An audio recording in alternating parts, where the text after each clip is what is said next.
All right, we're going to go, guys, and take a moment and go through a little bit of Machiavelli's text here. I want to cover this highlighted line right here.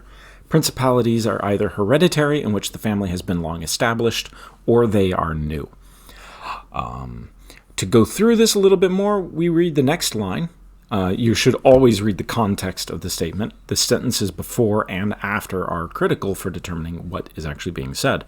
The new are either entirely new, as was Milan to Francesco Sforza, or they are, as it were, members annexed to the hereditary state of the prince who has acquired them, as was the kingdom of Nepal to that of the king of Spain.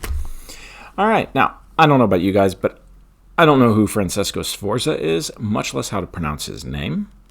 And so I want to take a moment, go into that, and we are going to go over here and actually take a look. The first thing I notice is, while it might look like a lot, there's actually as much about the family, yes, as there was about this man himself. The man himself is what, 5 paragraphs? Yes, looks like 5 paragraphs. And some of them aren't really that big. There's not a lot of information about this man. He is a relatively minor figure in the world of history. And I'd even point over here at the side over here, because we have related biographies. Niccolo Machiavelli is one of the things people associate this man with. In other words, most people are looking up this guy for the same reason I'm looking him up, which is they're reading The Prince and they're going, wait a minute, who the heck is this guy? Now, first of all, you can find out very quickly he's an illegitimate son.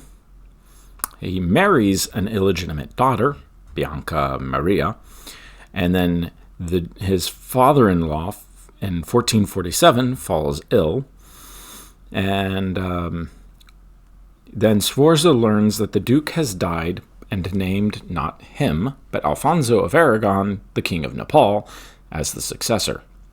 The Milanese seized the occasion to rebel and proclaim a republic, hiring Sforza as their captain general. All right, and that's an important concept here. Yes, so the person who is supposed to inherit the title was not popular. Milan Sforza, as someone who is elected to being the captain general, was probably well respected within the community. At least people knew they could rely on him. They probably associated him with the father-in-law, who is the actual heir, owner. I don't know the term for that. The guy who died and gave the thing on. Whatever that's called, I don't know. Anyway,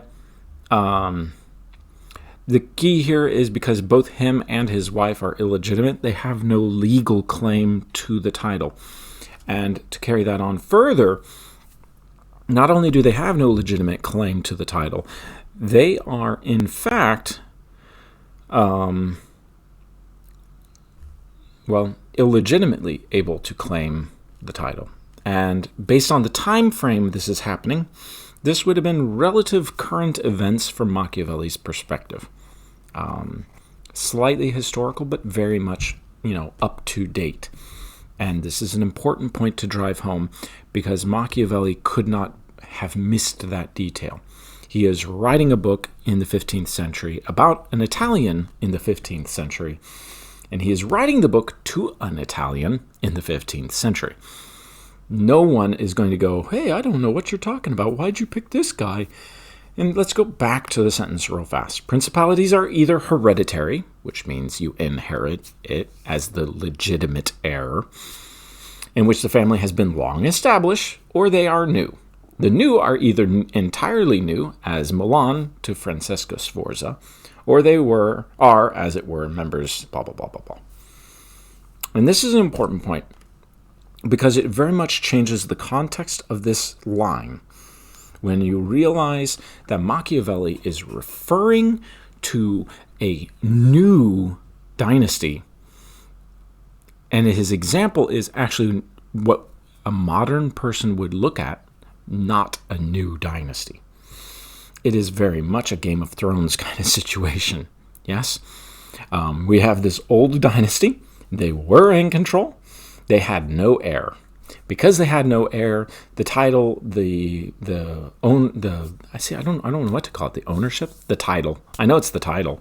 The title gets passed to the next legitimate heir, and that is someone the people didn't like, so they rebelled. And then when they rebelled, Francesco Sforza takes over as the captain general. But it is important to note that there is a battle, and then eventually Sforza kind of works through things, but they betray him. He takes over the city, and after he takes over the city, he's basically in charge for the next 16 years.